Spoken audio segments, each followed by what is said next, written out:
everyone. We are back with another installment of our Let's Talk series on the Bill of Rights. We are so grateful for the opportunity to keep working with you.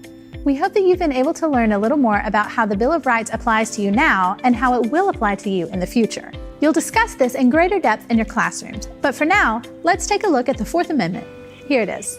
The right of the people to be secure in their persons, houses, papers, and effects against unreasonable searches and seizures shall not be violated, and no warrant shall issue but upon probable cause, supported by oath or affirmation, and particularly describing the place to be searched and the persons or things to be seized.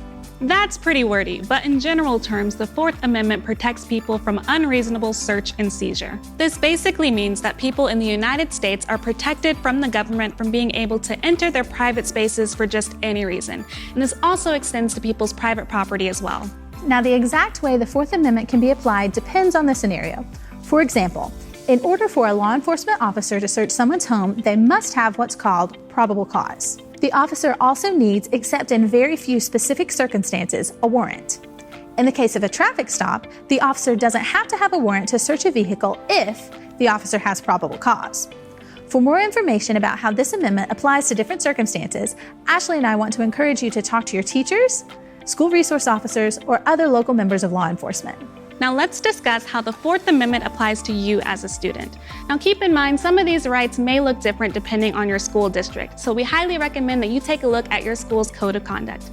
Now let's break down some examples of searches connected to personal items and school property. That's a great idea. So, for the most part, for your personal items to be searched, there has to be both reasonable suspicion and credible information.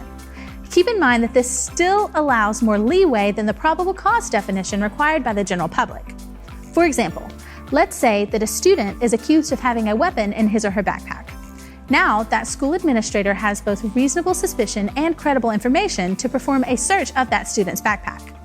This example can also apply to a student accused of having drugs in their possession or to a personal cell phone if it contains indecent pictures or videos. Another set of circumstances worth discussing relates to school-issued or owned properties such as tablets, laptops, and school lockers.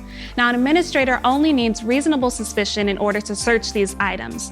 And keep in mind that the devices and the data contained on them are able to be monitored without the student's knowledge, for instances of inappropriate links, graphics, materials, school bullying, and so much more. We encourage you to speak with your school administrators and school resource officers to figure out how these examples apply to you and your school.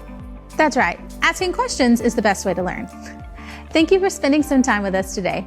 We're grateful for the chance to walk through this program with you, but more than that, we're thankful for you. We'll see you next time.